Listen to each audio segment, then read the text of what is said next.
بسم الله الرحمن الرحيم الرحمن علم القرآن خلق الإنسان علمه البيان الشمس والقمر بحسبان والنجم والشجر يسجدان والسماء رفعها ووضع الميزان ألا تطغوا في الميزان وأقيموا الوزن بالقسط ولا تخسروا الميزان والأرض وضعها للأنام فيها فاكهة.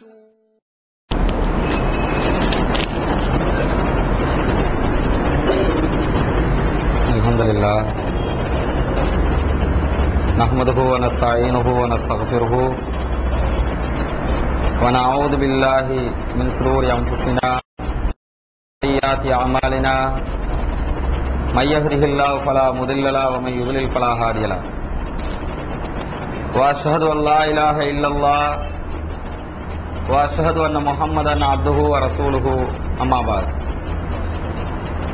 وقد قال الله تعالى في محكمه التنزيل يا أيها الناس اتقوا ربكم الذي خلقكم من نفس واحدة وخلق منها زوجها وبث منهما رجالا كثيرا ونساء واتقوا الله الذي تساءلون به والأرحام إن الله كان عليكم رقيبا. புகழனைத்தும் அல்லாஹ் ஒருவனுக்கு உண்டாகட்டுமாக. அவனுடைய அமைதியும் கருணையும் நபிகள் நாயகம் ஸல்லல்லாஹு அலைஹி வஸல்லம் அவர்கள் மீதிலும் அவர்கள் காட்டித் தந்த அடிப்படையில் வாழ்ந்து மரணிக்கக்கூடிய அத்தனை பேர் மீதிலும் உண்டாகட்டுமாக. கீழே இருக்கிற சகோதரர்கள் மேல இடம் இருக்குது, மேல வந்துக்கிறங்க. மேல இருக்கிறவங்களும் கொஞ்சம் முன்னாடி இடத்தை இப்பவே கவர் பண்ணிக்கிட்டா பின்னாடி வர்றவங்களுக்கு எதுவா இருக்கு. பேரன்புமிக்க இஸ்லாமிய சகோதரர்களே, நாம் வாழுகின்ற தற்கால உலகத்திலே ஒவ்வொரு மனிதனும் அவனுடைய வாழ்க்கையில் பல பிரச்சனைகளை, இன்னல்களை, துன்பங்களை சந்தித்துக் கொண்டிருக்கிறார். அப்படி சந்திக்கின்ற நேரங்களில் எல்லாம் உலகத்தாருக்குரிய உலகத்தினுடைய அத்தனை வரலாறுகளையும் புரட்டி படிக்கின்ற நேரத்தில் உலகில் ஏற்படக்கூடிய பிரச்சனைகளுக்கெல்லாம் ஒவ்வொரு மனிதனும் தன்னுடைய வாழ்க்கையில் தட்டு தடுமாறுவதற்குரிய காரணங்கள் எல்லாம் என்னவென்றெல்லாம் தேடி பார்க்கின்ற நேரத்தில் ஒரு முக்கியமான பிரச்சனை நமது கண்ணுக்கு தென்படுகிறது. அது என்னவென்று சொன்னால், உலகத்திலே வாழ்வதற்கென்று படைக்கப்பட்ட இரண்டு சாரார், மனித ஜின் வர்க்கத்தில் மனிதர்களாக இருக்கக்கூடிய எம்மில் ஆண்கள் பெண்கள் என்று சொல்லக்கூடிய இரண்டு சாரார் இருக்கிறோம். இந்த இரண்டு சாரார்களில் அதிகமான பிரச்சனைகளை ஒரு மனிதன் யார் மூலமாக சந்திக்கிறான் என்றால் பெண்கள் விஷயமாகத்தான் சந்தித்துக் கொண்டிருக்கிறான். உலக வரலாற்றில் பெண்கள் தொடர்பாக ஒவ்வொரு அறிஞர்களும் சொல்லியிருக்கக்கூடிய கருத்துக்களை எல்லாம் புரட்டி பார்க்கின்ற நேரத்தில் இதுவெல்லாம் உண்மையாகத்தான் இருக்கிறது என்பதை நாம் அறிய முடியும்.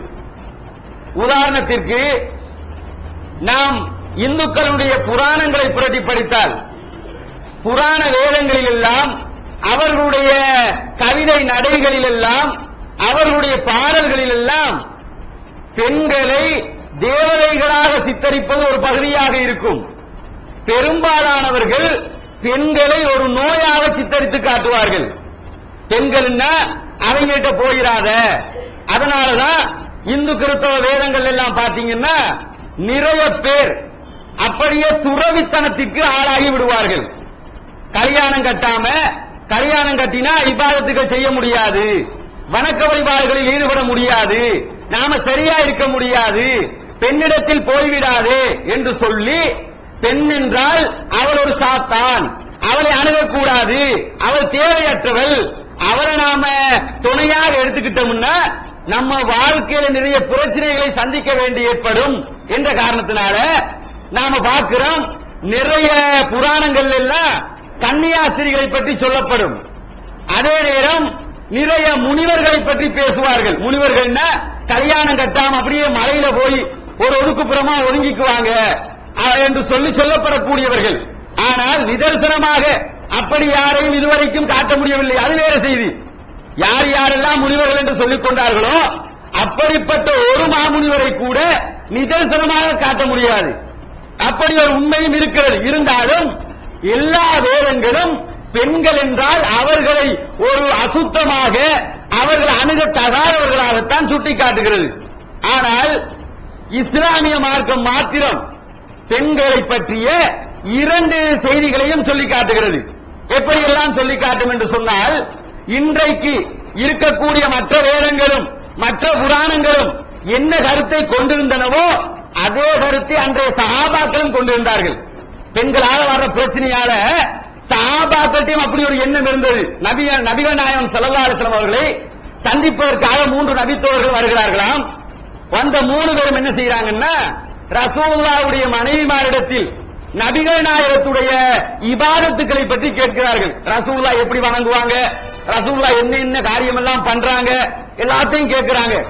கேட்டு பூரிச்சு போய், அடேங்க அப்பா இவ்வளவு செய்யறாங்களா, அவர் ரசூலுல்லாஹ் எம்மாத்திரம், நாம எம்மாத்திரம், எல்லா பாவங்களும் மன்னிக்கப்பட்டவங்களை எப்படி செய்யறாங்கன்னா நாங்க எப்படி செய்யணும்.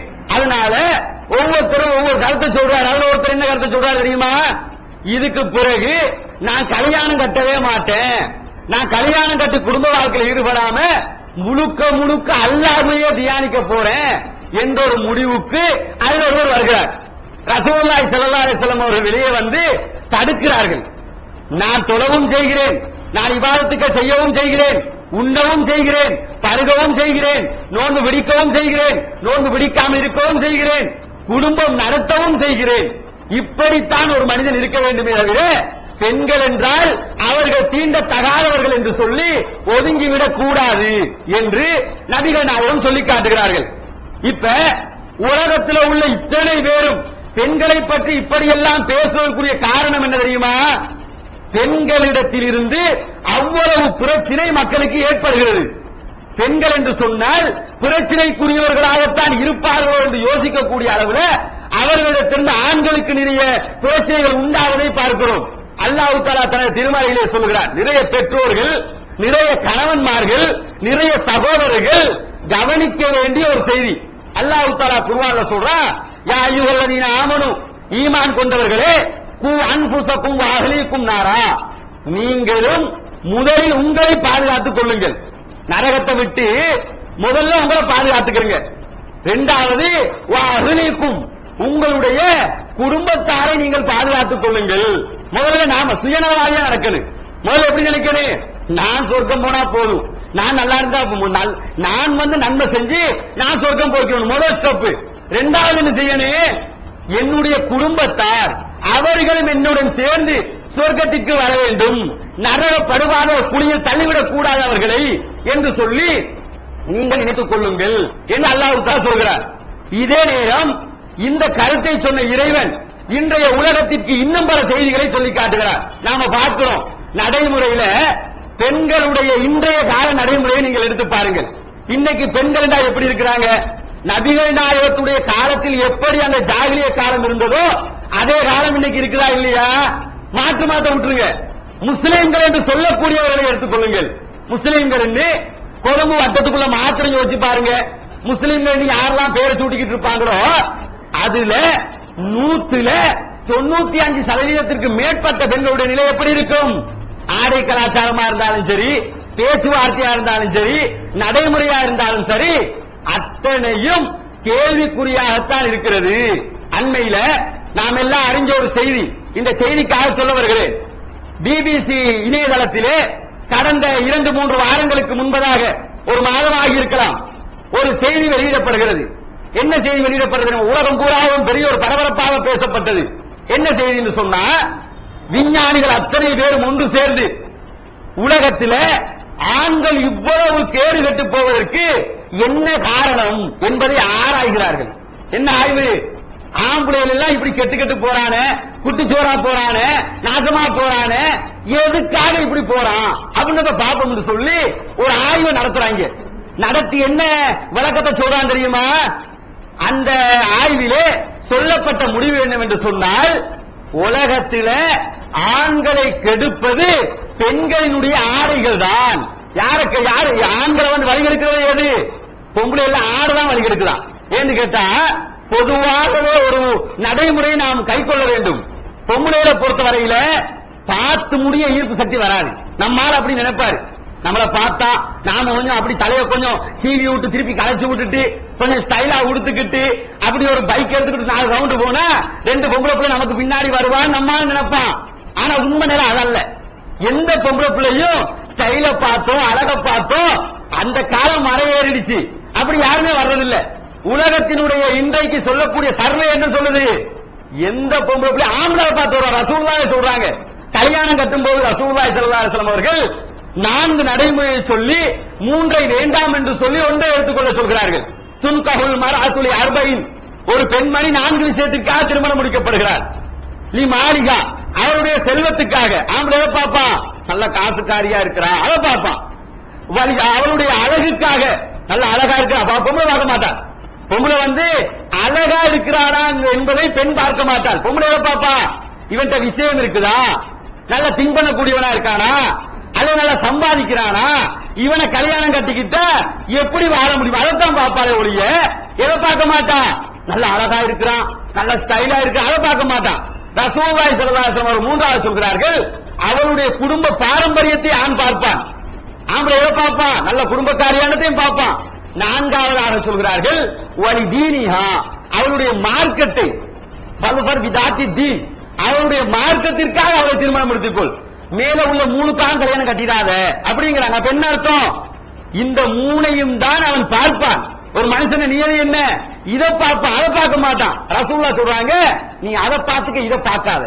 ஏன்னா ஒன்று நடை ஆண்களை பொறுத்த வரையில கண்ணுலே ஒரு ஈர்ப்பு சக்தி இருக்கும். பார்த்து முடிய நல்லா இருக்காள, வாக்கு வடிவா இருக்காள, பார்க்கறதுக்கு பரபரப்பா இருக்காள, கண்ணு இருக்கு. எந்த வயசா இருந்தாலும் சரி, ஒரு சின்ன வயசுல இருந்து அது நாளைக்கு மௌத்தா போகக்கூடிய ஒரு வயசாளியா இருந்தா கூட பொம்புலட்ட அந்த எண்ணம் இருக்காது, ஆம்புலட்ட அதை தடுக்க இயலாது. அப்படி நிறைய பார்க்கிறோமா இல்லையா? அண்மை காலங்கள்ல எல்லாம் நிறைய 60 வயசு கிழவன் இருப்பாரு, 80 வயசு இருப்பாரு, 15 வயசு புள்ளையும் 15 வயசு பையனும் ஒருத்திய கற்பழிச்சிருப்பான், 80 வயசு கிழவனும் கற்பழிச்சிருப்பான். என்ன நடப்புன்னு சொன்னா, ஆண்களுக்கு அப்படி ஒரு பிரச்சனை அதுல இருக்கிறது. பிரச்சனையை உண்டு பண்றது யாருன்னு கேட்டா பெண்கள் தான். பெண்களுடைய ஆடை அதிகமாக பிரச்சனை இல்லை. குறைங்க என்ன நினைக்கிறாங்கன்னு கேட்டா, குறைஞ்சாத்தான் நல்லமா இருக்கும் போல் இருக்கு. இன்னைக்கு நம்ம கொழும்புல எடுத்துக்கிறீங்க, பெண்களுடைய நடைமுறை எப்படி இருக்குது?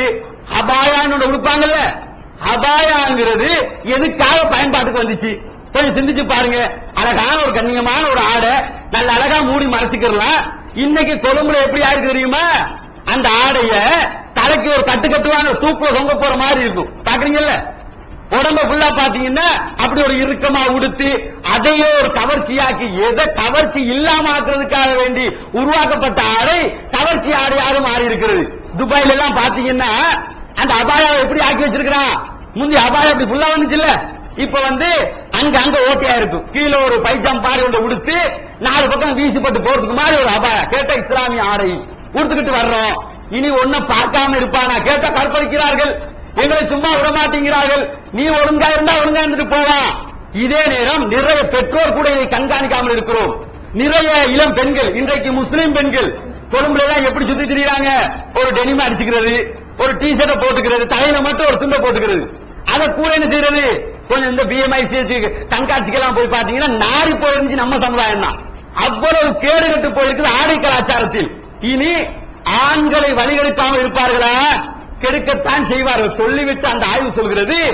ஆனால் இந்த பிரச்சனை சவுதி அரேபியாவில் கிடையாது. அவனே சொல்றான், ஆய்வு சொன்னவனே சொல்றான், கோடிட்டு காட்டி சொல்றான், இந்த பிரச்சனை சவுதி அரேபியாவில் கிடையாது. அங்கே ஆடை கலாச்சாரம் சரியாக இருக்கின்ற காரணத்தினால ஆம்பளைகளை லேசில் அவங்க கெடுக்க முடியாம இருக்குது. அண்மையில மிகப்பெரிய ஒரு டிவி சீரியல் நடிகை மயா அல் பபுலாவி என்று சொல்லக்கூடிய ஒரு மிகப்பெரிய நடிகை, அரபுலக நடிகை. அவர் இஸ்லாத்துக்குள் முஸ்லிமாகத்தான் இருந்தார், பூரண இஸ்லாத்துக்குள் நுழைந்து கொண்டார். அவர் கொடுக்கிற பேட்டி எப்படி எவ்வளவு பெரிய நடிகையா இருந்தாருன்னா, நடிப்பு துறைக்குள்ள போய் 8 வருஷத்துல 120க்கும் மேற்பட்ட சினிமா படங்களை நடித்திருந்தார், விளம்பர படங்களை நடித்திருந்தார். அரபுலகத்தில் பபுலாவியை தெரியாத யாரும் இல்லை என்ற அளவுக்கு அவ்வளவு புகழின் உச்சிக்கு இருந்தால் இருந்தவள் என்ன நினைக்கிறார் தெரியுமா? தனக்கு டைரக்ட் பண்ணிய டைரக்டருடன் ஏற்படக்கூடிய ஒரு சில கசப்பான உணர்வுகளை வைத்து ஒரு முடிவுக்கு வருகிறார். நான் ஏன் இப்படி இருக்கிறேன், என்னை பார்த்து மட்டும் ஆண்கள் ஏன் இவ்வளவு மோகம் கொள்ள வேண்டும், எனக்கு மட்டும் ஏன் இவ்வளவு பிரச்சனை வருகிறது, அவளே யோசிக்கிறான். யோசிச்சு என்ன முடிவுக்கு வர்றா தெரியுமா? இதுல உள்ள பிரச்சனை நமக்குள்ளதான் இருக்குது, அவங்கள பிரச்சனை இல்ல, நம்ம தான் பிரச்சனை. நம்ம ஆட குறைய பிரச்சனை ஆகிட்டு இருக்குது. நாம நடிப்புத்துறை என்று சொல்லி ஹிஜாபை மறந்த காரணத்தினால், ஒழுங்கான இஸ்லாமிய ஆடையை மறந்த காரணத்தினால் நமக்கு இவ்வளவு பிரச்சனை ஏற்படுகிறது என்று சொல்லி நடிப்பு துறையை முழுக்கு போட்டுவிட்டு, எனக்கு நடிப்பு துறையே வேண்டாம் என்று சொல்லிவிட்டு, இன்றைக்கு துருக்கியில் இருக்கக்கூடிய ஒரு அனாதை ஆசிரமத்திலே, இஸ்லாமியர் நடத்தக்கூடிய அனாதை ஆசிரமத்திலே சாதாரண ஒரு வேலைக்காரியாக பாடம் நடத்தக்கூடியவராக மாறி பாடம் நடத்தி கொண்டிருக்கக்கூடிய செய்தியை அண்மையிலே வெளிவந்த முஜ்தமா போன்ற இதழ்களிலே நாம் பார்க்க முடிகிறது. அப்ப நாம் என்ன யோசிக்கணும்னா, நம்முடைய பிள்ளைகள், நம்முடைய மனைவிமார், நம்முடைய தாய்மார் அத்தனை பேரும் ஆடை விஷயத்தில் பெண்களாக இருக்கக்கூடியவர்கள் சரியாக இருக்கிறார்களா? அல்லாஹ் தஆலா தனது திருமறை குர்ஆனிலே சொல்கிறான், வகுல்லில் முஃமினாத்தி யகுதுன மின் அப்சாரிஹின்ன வயஹ்ஃபதுன ஃபுரூஜஹுன்ன. நபியே, நீங்கள் அந்த ஈமான் கொண்ட பெண்களிடத்தில் சொல்லுங்கள், என்ன சொல்லணும்? அவர்கள் தங்களுடைய பார்வைகளை பாதுகாத்துக் கொள்ள வேண்டும். முதலாவது ஆம்பளையா இருந்தாலும் சரி, பொம்பளையா இருந்தாலும் சரி, பார்வையில கேர்ஃபுல்லா இருந்துக்க. அதை சொல்லிட்டு அவர்களுடைய மறைவிடங்களை அவர்கள் பாதுகாத்துக் கொள்ள வேண்டும். நம்ம நாட்டில் இன்றைக்கு சினிமா துறை இருக்கக்கூடிய தமிழ்நாட்டில் இருக்கக்கூடிய ஆடை கலாச்சாரம் கூட இங்க கிடையாது. சினிமா துறை கேடு கட்டு போயிருக்கக்கூடிய ஒரு கலாச்சாரம் அது எங்க இருக்கு? தமிழ்நாட்டில் போய் பாருங்க. நம்ம நாட்டில் இருக்கிற ஆடை அமைப்பை விட அவர்களுடைய ஆடை அமைப்பு ஓரளவுக்கு, தமிழ் கலாச்சாரம் ஓரளவுக்காவது இதை விட நன்றாக இருக்கிறது. இதுக்கு அது பரவாயில்லைன்னு இருக்கலாம். ஆனா இங்க எடுத்துக்கிட்டீங்கன்னா நம்ம நாட்டு ஜனாதிபதி எப்படி இருக்காரு? நம்ம நாட்டு ஜனாதிபதியை இந்த அளவு கொடுத்து பெரியோர் வேஷ்டியை உடுத்து மேல ஒரு துண்டை போட்டு ஆம்பளை அவனே ஃபுல்லா மறைச்சிட்டு வந்து நிக்கிறான். நம்ம ஊரு பொண்ணுகள் எப்படி இருக்கு தெரியுமா? எல்லாத்தையும் காட்டிக்கிட்டு வந்து நிக்குது. மறைக்க வேண்டியவன் காட்டிக் கொண்டிருக்கிறாள், காட்ட வேண்டியவனே மறைத்துக் கொண்டிருக்கிறார். நாட்டு ஜனாதிபதி அப்படித்தான் இருக்கிறாரு. அவருடைய அழகான ஒரு ஆடை அணிஞ்சிட்டு வர்றாரு. நம்ம பொம்பளை பிள்ளைகளுக்கு அது நான் இப்படித்தான் இருப்பேன். நிறைய குடும்பத்தில் பிரச்சனை வருவதற்கும், பிளவுகள் ஏற்படுவதற்கும், குறைகள் தோன்றுவதற்கும் இதுவே காரணமாக இருப்பதை நாம் அறிய முடிகிறது. அன்பிற்கினிய இஸ்லாமிய சகோதரர்களே, நபிகள் நாயகம் ஸல்லல்லாஹு அலைஹி வஸல்லம் அவர்கள் ஒரு சந்தர்ப்பத்தில் நபிகள் நாயகம் அவர்கள் வீட்டுக்குள்ள நுழையிற நேரத்தில் ஆயிஷா சித்திகா ரலியல்லாஹு அன்ஹா சொல்கிறார்கள், நான் நபிகள் நாயகம் வீட்டுக்குள் வருவதற்கு முன்பதாகவே என்னுடைய வீட்டுக்குள் இன்னொரு சகோதரியுடன் பேசிக் கொண்டிருந்தேன். ஒரு புள்ள அபூ தல்ஹா உம்மு தல்ஹா ரலியல்லாஹு அன்ஹுடைய மகள் என்று நினைக்கிறேன் வந்திருந்தார்கள், பேசிக் கொண்டிருக்கிறார்கள். இருக்கிற நேரத்தில் பட்டுன்னு ரசூலுல்லாஹ் உள்ள வர்றாங்க. வந்து என்ன பாக்குறாங்கன்னா, அந்த பொண்ணு இருக்கிறதையும் பாக்குறாங்க, ஆயிஷா இருக்கிறதையும் பாக்குறாங்க. பார்த்த ரசூலுல்லாஹி ஸல்லல்லாஹு அலைஹி வஸல்லம் அவங்க உடனே என்ன செய்யறாங்கன்னா, தன்னுடைய கீழாடை வேஷ்டி இருக்கும்ல, வேஷ்டிய டிரெஸ் மாத்திட்டு வந்து அந்த வேஷ்டியை ரெண்டா கிழிக்கிறாங்க. கிழிச்சு சொல்றாங்க, ஆயிஷாவே இது இந்த பாதியை இவக்கு கொடுத்துரு, இன்னொரு பாதியை இன்னொரு பெண்மணியை சொல்லி அவக்கு கூட கொடுத்துரு. ரெண்டு பேரையும் நான் பருவ வயதை அடைந்தவர்களாகத்தான் கணிக்கிறேன். ரெண்டு பேரும் பருவ வயதை அடைஞ்சிட்டாங்க, ஆனால் அவர்கள் ஆடை முறையில் குறைவாக இருக்கிறார்கள். அவர்களுடைய ஆடை முறை சரியாக இருக்க வேண்டும். இன்னைக்கு எப்படி இருக்கும் கேட்டா, நிறைய சகோதரிகள் இதை நாம சொல்லிக் கொடுக்க வேண்டியிருக்குது. எப்படி எல்லாம் செய்வாங்க பார்க்கிறோம். நாம மறைக்க வேண்டிய எல்லா பகுதியும் திரண்டு கொண்டு போவது மட்டுமல்லாமல், இந்த சல்வார் வருகிறதுல சல்வார் ஐட்டத்தை நீங்க எடுத்துக்கிறீங்க. சல்வாரி உடுக்கிறவங்களை எடுத்துக்கிட்டீங்கன்னா, சல்வாரி எதுக்கு செய்யறான்? அது ஒரு வெஸ்டர்ன் டிரெஸ். மார்க்கத்தில் ஒழுங்கா இருந்தா உடுத்துக் கொள்ளலாம், அதுல மார்க்கத்தில் தவறு கிடையாது. மார்க்கம் சொல்லக்கூடிய அடிப்படையில் தெரிய வேண்டிய முகம் கை தெரிகிறது, அப்படி எடுத்துக்கொள்ள வேண்டும் என்றால் எடுத்துக்கொள்ளலாம். ஆனா இன்னைக்கு கொடுக்கிற அந்த சல்வார்ல பாத்தீங்கன்னா கூட ஒரு தாவணியும் சேர்த்து கொடுப்பான். அது எதுக்கு கொடுக்கறான் தெரியுமா? ஏதாவது சேர்த்து கொடுக்கணும்ன்றதுக்காக கொடுத்துட்டு போறான். அதே ட்ரெஸ்ஸா கொடுத்துட்டு போறானா, அது ஒரு வெஸ்டர்ன் டைப் போட்டா கீழே விழு, கீழே விழுறதுக்காக தான் செய்யப்பட்டிருக்கு. அது போட்டா என்ன செய்யணும்? கீழே விழனு, திருப்பி அவ எடுத்து போட்டுக்கணு, திருப்பி கீழே விழனு, இதுக்காக செய்யப்பட்டது. இன்னைக்கு என்ன செஞ்சுக்குவாங்க தெரியுமா? இத எடுத்துக்கிட்டு அந்த சல்வாரத்தை உடுத்துக்கிட்டு அப்படி கீழே விடும். திருப்பி நம்ம முஸ்லீம் பண்ணுல திருப்பி அதை எடுத்து திருப்பி கீழே விடும், திருப்பி எடுத்து போட்டுக்கிறது. நான் கேட்கிறேன், ஏன் அதை விழாமலே போட்டுக்கொண்டா என்ன? ஏன் அது முடியாத காரியமா? ஏன் நாம அப்படி நினைக்கிறோம்? நம்ம பெற்றோர்களாக இதை கண்காணிக்கிறோமா? இதைத்தான் அல்லாஹ் சொல்கிறான், யா அய்யுஹல்லதீன ஆமனூ கூ அன்ஃபுஸக்கும் வ அஹ்லீக்கும் நாரா, நீங்களும் உங்களை பாதுகாத்துக் கொள்ள வேண்டும், உங்களுடைய குடும்பத்தாரையும் நீங்கள் பாதுகாத்துக் கொள்ள வேண்டும். பாதுகாக்கலன்னா அங்க வந்து மாட்டிக்குவேன். எங்க அங்க போய் இத கேள்வியே வராதா? உன் புள்ள எப்படி வளர்ந்தான்னு கேள்வி வராதா? உன் குமர் புள்ள எப்படி இருந்துச்சு கேள்வி வராதா? இனி ஆம்பளை பிள்ளை குறை சொல்லத்தான் வேணும். குறை சொல்வதற்கு காரணமாக இருப்பவர் யார்? அதை பார்த்தோமா? முதலில் அதை நாம் கண்காணிக்க வேண்டும்.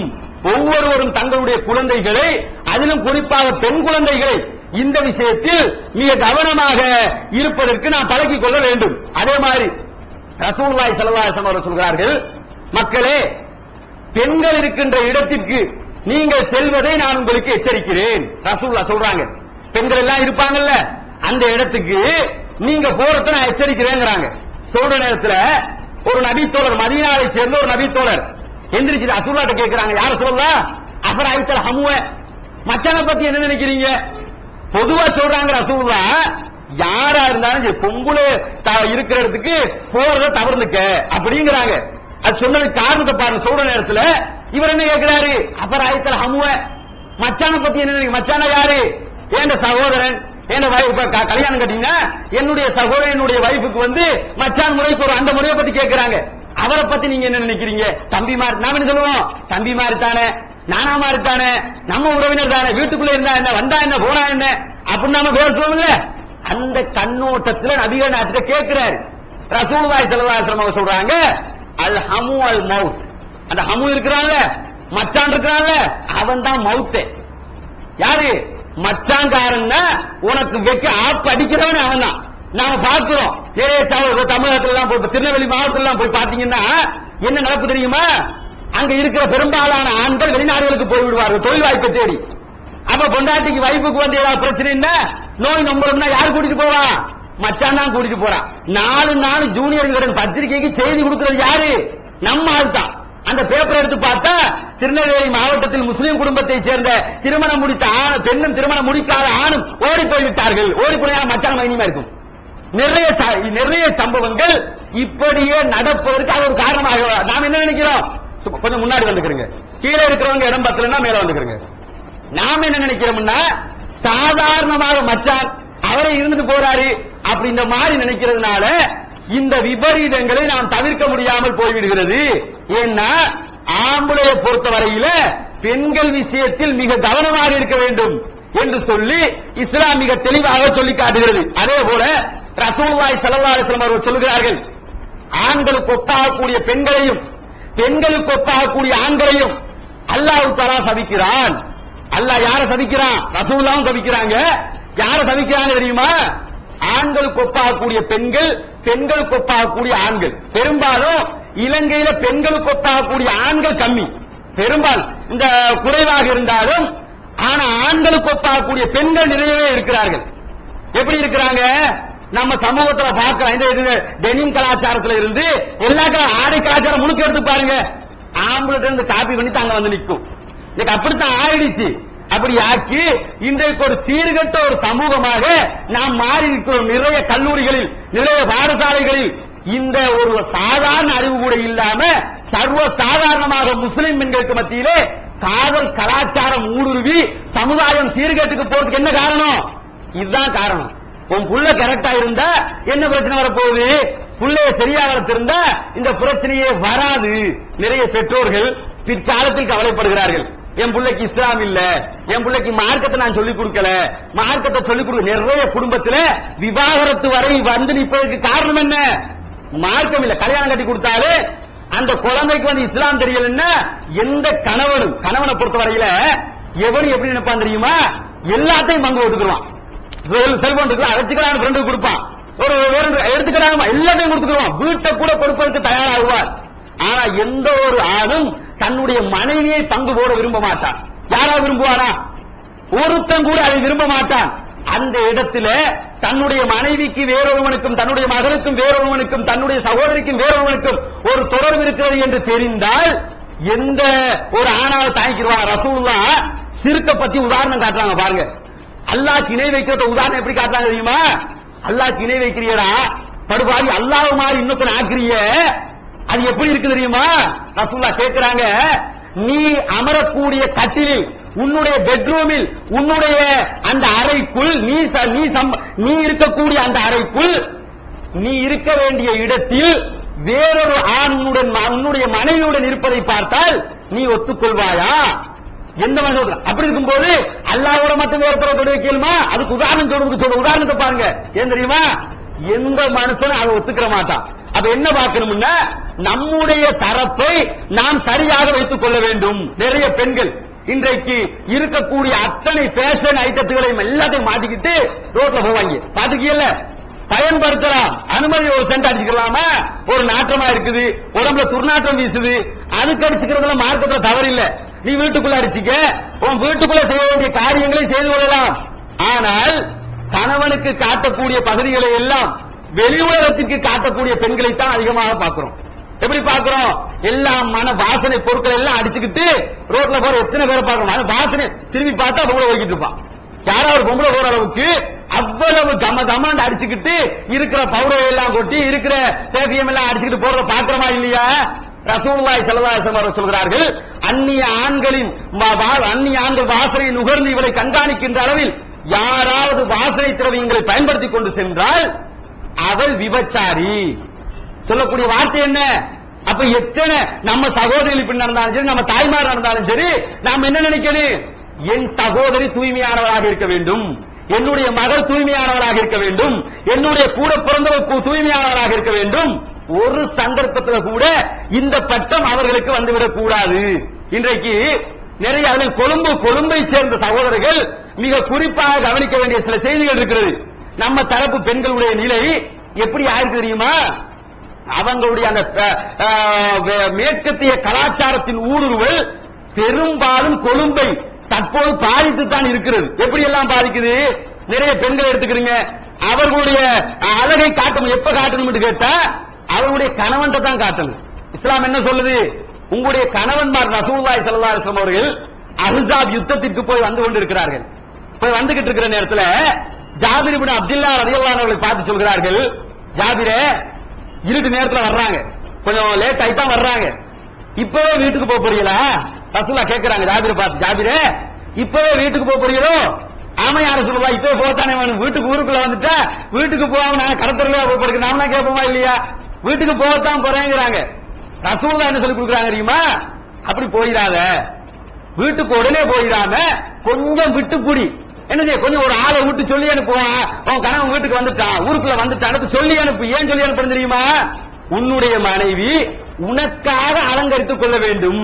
தலையை சீவி உனக்காக சிங்காரிச்சு அப்படி அழகான தோற்றத்தில் உனக்காக அவர் காட்சி தர வேண்டும். மற்றவர்களுக்கு இல்ல. யாருக்கு காட்சி தரணும்? உனக்காக அவர் காட்சி தர வேண்டும். அப்படி இருந்து சூசகமாக ரசூலுல்லாஹி ஸல்லல்லாஹு அலைஹி வஸல்லம் சொல்லிக் கொள்கிறார்கள், உன்னுடைய தேவையை நீ பூர்த்தி செய்து கொள் அப்படிங்கிறாங்க.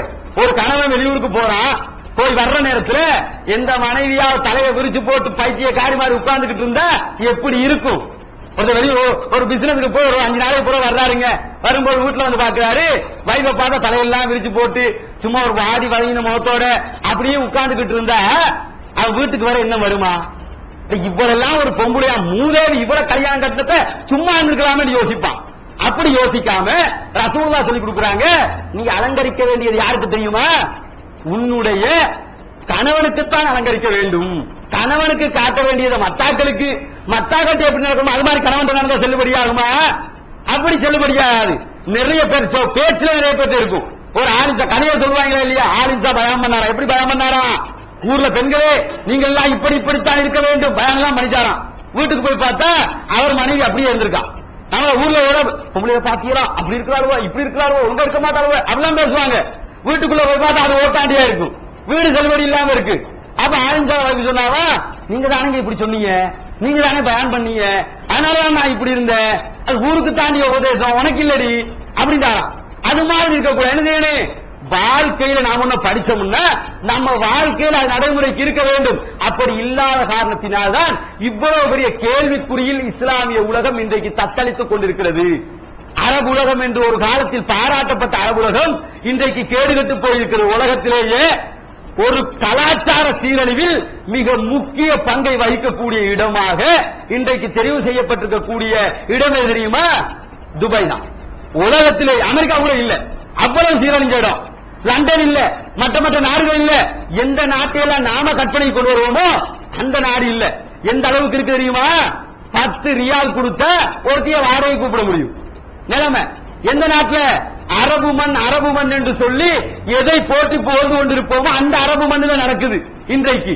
அப்ப இந்த பெண்கள் விஷயத்தில் நபிகள் நாயகம் ஸல்லல்லாஹு அலைஹி வஸல்லம் அவர்கள் சொல்கிறார்கள், பெண்களை பற்றி பேசுகின்ற நேரத்தில் பெண் என்றாலே அவள் மறைக்கப்பட வேண்டியவள் தான். பெண்ணா யாரு? காட்டப்பட வேண்டியவள் இல்ல. இன்னைக்கு காட்டப்பட வேண்டியவள் மாதிரி ஆயிடுச்சு. நிறைய சகோதரர் சில நேரங்கள்ல என்ன செய்வாங்கன்னு கேட்டா, அவர்கள் உரிய முறையில் தங்களுடைய சகோதரிகளை, தங்களுடைய தாய்மார்களை, தங்களுடைய மனைவிமார்களை வைத்துக் கொண்டிருப்பார்கள். வச்சுக்கிட்டு இருக்கிறவங்க கூட சில நேரங்களில் தட்டு தடுமாறி விடுகிறார்கள். அப்ப நாம் என்ன நம்ம சிந்தனையில் இருக்கணும்னா, நம்முடைய குழந்தைகள், நம்முடைய பெற்றோர்கள், நம்முடைய அத்தனை பெண்கள் விஷயத்தில் அத்தனை பேரும் மிக கரிசனையாக இருக்கிற ரசூலுல்லாஹி ஸல்லல்லாஹு அலைஹி வஸல்லம் சொல்கிறார்கள், பற்களை கூர்மையாக்கி இடைகளை விட்டு மக்களுக்கு காட்டுவதற்காக ஒரு வித்தியாசத்தை உண்டு பண்ணிக் கொள்ளக்கூடிய பெண்ணை அல்லாஹ் தஆலா சபிக்கிறான். இன்னைக்கு நடக்குது. பெண்கள் எடுத்துக்கிட்டீங்கன்னா ஃபேஷன் சென்டர் நடத்துவாங்க, அதுல என்ன செய்வா, கல்லுகளுக்கு எடை விட்டு விட்டு டிசைன் பண்ற ரசூலுல்லாஹ் சொன்ன மாதிரி இன்னைக்கு நடக்குது. அப்படி செய்யறவங்களை ரசூலுல்லாஹ் தடுக்கிறாங்க. ஒட்டு முடி வைத்துக் கொள்பவர்களை நபிகள் நாயகம் தடுக்கிறார்கள். சில பெண்களுக்கு முடி கொஞ்சம் கம்மியா இருக்குன்னு வைங்க, பெரியோர் முடியை வாங்கி பின்னாடி சொருவிக்கிறது, ஒட்டு முடி வைக்கிறது. ரசூலுல்லாஹ்வுடைய காலத்துல ஒரு பெண்மணிக்கு தலையிலிருந்து அத்தனை முடிகளும் உதிர்ந்து விடுகிறது. அப்ப சஹாபாக்கள் வந்து கேட்கிறாங்க, யார சொல்லலாம், அந்த பெண்மணிக்கு அத்தனை முடிகளுமே உதிர்ந்து விட்டது, நாங்கள் ஒட்டு முடி வைத்துக் கொள்ளலாமா? ரசூலுல்லாஹி ஸல்லல்லாஹு அலைஹி வஸல்லம் சொல்கிறார்கள், ஒட்டுமுடி வைத்துக் கொண்டிருப்பவர்களை அல்லாஹ் தஆலா சபிக்கிறான். வைக்க அது நோய், அதுக்கு போயிடுச்சு, வந்தா வந்துக்கட்டு. ஆனால் ஒட்டுமுடி வைக்க கூடாது. இன்னைக்கு நாம பார்க்கிறோம், நம்ம சகோதரிகள், நம்ம தாய்மார்கள், நம்ம மனைவிமார்கள், நம்முடைய உற்றார் உறவினர்கள் அத்தனை பேரும் பெரும்பாலும் இந்த காரியத்தில் ஈடுபடுவார்கள். பச்சை குத்திக் கொள்ளக்கூடிய பெண்களை நபிகள் நாயகம் ஸல்லல்லாஹு அலைஹி வஸல்லம் அவர்கள் சபிக்கிறார்கள். மேற்கத்திய உலகத்தில் பாத்தீங்கன்னா பெண்கள் என்ன செய்யறாங்க, ஒட்டம்பு கை கால் முழுக்க எழுதி, இந்த காமன்வெல்த் விளையாட்டு போட்டி நடந்துச்சு இல்ல, விளையாட்டு போட்டி நேரத்தில் நீங்க பார்த்திருக்கலாம், அதை பத்தி முகம் மூக்கு வலி எல்லாம் கீறிக்கிட்டு நிறைய பெண்கள் நிர்வாண தோற்றத்தில் அப்படியே வரைந்து வைத்திருந்ததை சுட்டி காட்டுகிறார். நிர்வாணம், உடம்பே நிர்வாணம், அதுல சித்திரத்தை வரைஞ்சிருக்கிறான். அப்போ சித்திரம் மாறி தெரியும், ஆனா உடம்பு நிர்வாணம், ஒரு ஆடை இல்லை, அப்படியே பச்சை ஊத்தி இருக்கிறார்கள். என்ன நிலைமையில போயிருக்கு? அதே ஜாகிலியத்து ரசூலுல்லாஹ்வுடைய காலத்துல எப்படி இருந்ததோ அதே நிலைமை இன்னைக்கு வந்து நிக்குதா இல்லையா? எதை நபிகள் நாயகம் அளித்தார்களோ அதே நிலை நம்முடைய பெண்களிடத்திலே உண்டாகி இருக்கிறதா இல்லையா? பார்க்கிறோம். இந்த நடிகைகள் எடுத்துக்கிறீங்க, அண்மையில இந்த தமிழ்நாட்டுல இந்த மும்தாஜ் தோத்தி இருக்கிறாள், அவ என்ன எல்லாத்தையும் காட்டிக்கிட்டு சினிமாவில் நடிப்பான். கலைஞர் கருணாநிதியை சந்திக்கிறதுக்கு வரும்போது அப்படியே அபாயா உடுத்து முக்காடு போட்டு யாத்த வர்றான். ஒரு வயசாளியை பார்த்து வர, ஒரு வயசாளி வந்தது சரிதான், வரும்போது எல்லாத்தையும் மறைச்சுக்கிட்டு வர்றா. கேட்டா இஸ்லாமிய பெண் ஆயிற்று, அப்படித்தானே இருக்க வேண்டும். அப்ப சினிமாவில் மட்டும் எல்லாத்தையும் அடிச்சு போடுறாம நம்ம முஸ்லிம் என்று சொல்லிக் கொள்கிறார்கள். ஆனால் இப்படித்தான் நிலைமை அமைந்திருக்கிறது. அன்பின் இஸ்லாமிய சோழர்களே, இப்படிப்பட்ட நிலைகளில் இருந்து நம்முடைய தாய்மார்கள், நம்முடைய குடும்பத்தினரை நாம் பாதுகாத்து இம்மையிலும் மறுமையிலும் வெற்றி பெறுவோமாக. ஆஹ்ரதவான அல்ஹம்துலில்லாஹி ரப்பில் ஆலமீன். அஸ்ஸலாமு அலைக்கும்.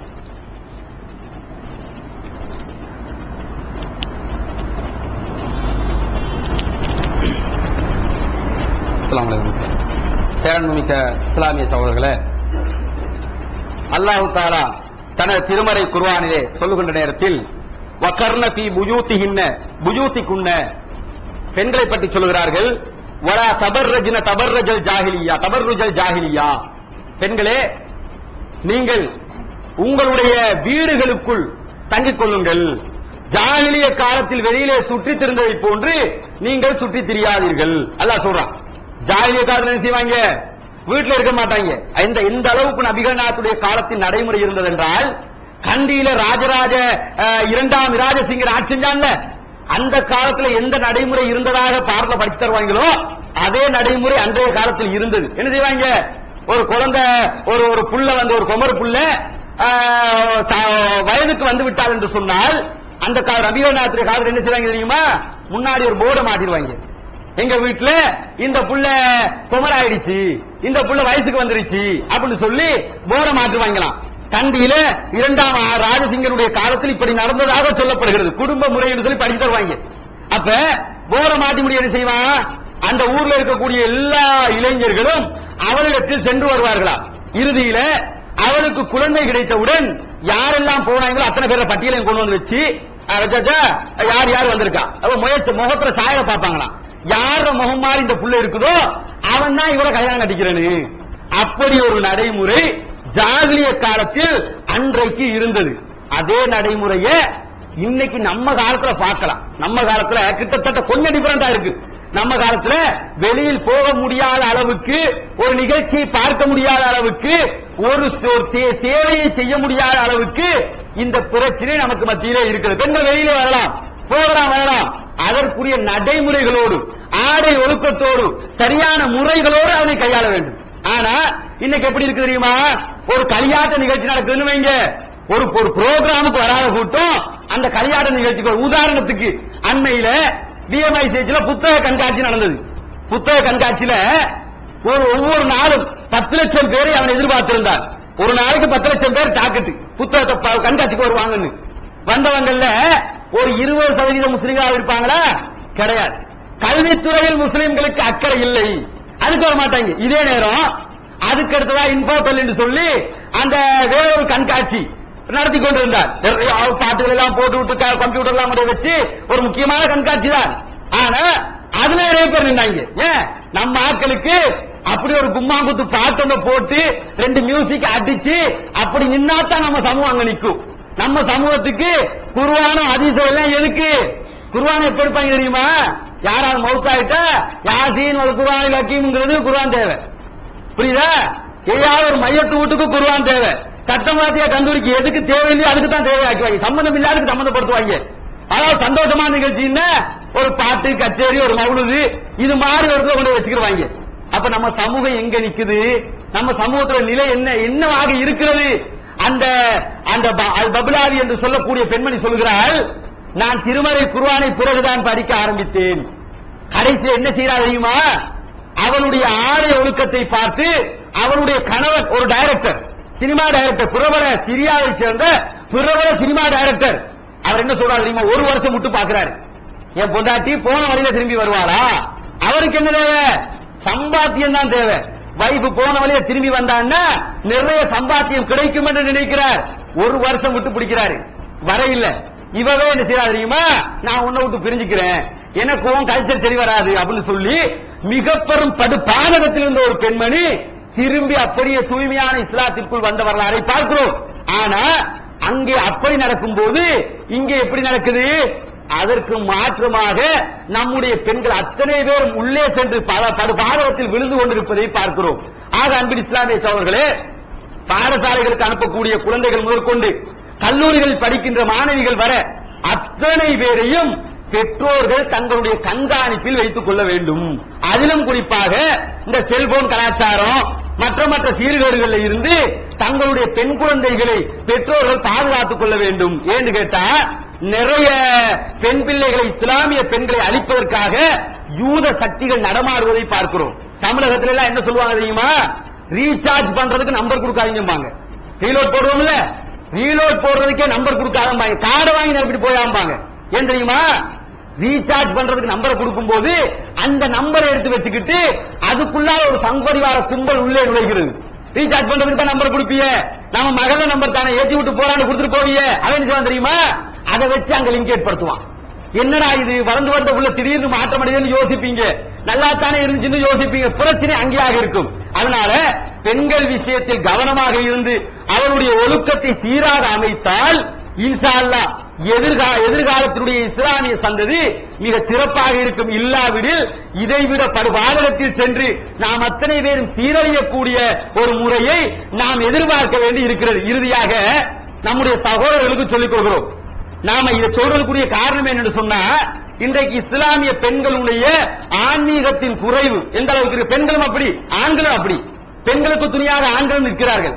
உதாரணத்துக்கு ஒவ்வொரு சனிக்கிழமையும் பிறகு 2ஆம் வாரமும் 4ஆம் வாரமும் பெண்களுக்காகவே நம்ம சென்டர்ல பெண்களுக்கு தனிய பெண் ஆலிமாக்களை கொண்டு செலவழிச்சு வெளியூர்களில் இருந்து வாகனம் பிடிச்சி கூட்டு வந்து ஆலிமாக்களை வச்சு புரோகிராம் நடக்குது. பெண்களுக்கு ஆலிமாக்களே புரோகிராம் பண்றாங்க. ஒரு ஆலிமாவை வெளியூர்ல இருந்து பல ஆயிரம் செலவழிச்சு கொண்டு வந்து நிகழ்ச்சி நடத்தினா அவ கவலைப்பட்டுட்டு போறா. இதுக்கு போய் என்ன கூப்பிடாம இருந்தாலும் நல்லவன்ட்டு போறா. ஏன் தெரியுமா? வந்திருந்த எத்தனை பேர் தெரியுமா? செலவழிச்ச காசுக்கு கூட பிரயோஜனம் இல்லை. வந்து 4-5 பேர் வந்து உட்கார்ந்துக்கிட்டு பயான கேட்டுட்டு போறாங்க. மிஞ்சி மிஞ்சி போனா 10 பேர் 20 பேர். ஜும்மாக்கு வரக்கூடிய இவ்வளவு சகோதரர்கள் எடுத்துக்கிட்ட பாதி எடுத்துக்கிட்டா கூட ஒரு ஃப்ளோர் ஆவது பெண்கள் வரணுமா இல்லையா? அது கூட இல்லையே. அப்ப நம்ம நிலைமை எப்படி இருக்குது? நான் ஒரு ஜும்மாக்கு போனா போதும், நான் ஒரு கொத்தமாக கேட்டுக்கிட்டா போதும், நான் ஒரு நிகழ்ச்சிக்கு வந்துகிட்டா போதும், நான் தெரிஞ்சுக்கிட்டா போதும் என்ற நிலைப்பாடு தான் இருக்கிறதே தவிர நம்முடைய பெண்களை ஊக்கப்படுத்தி நாம் பிறகு கவலைப்பட்டு இல்லை. அணை கடந்த வெள்ளம் வந்து அணை கடந்ததுக்கு பிறகு யோசிக்கிறதுல ஏதாவது பிரயோஜனம் இருக்குதா? பிரயோஜனம் இல்லை.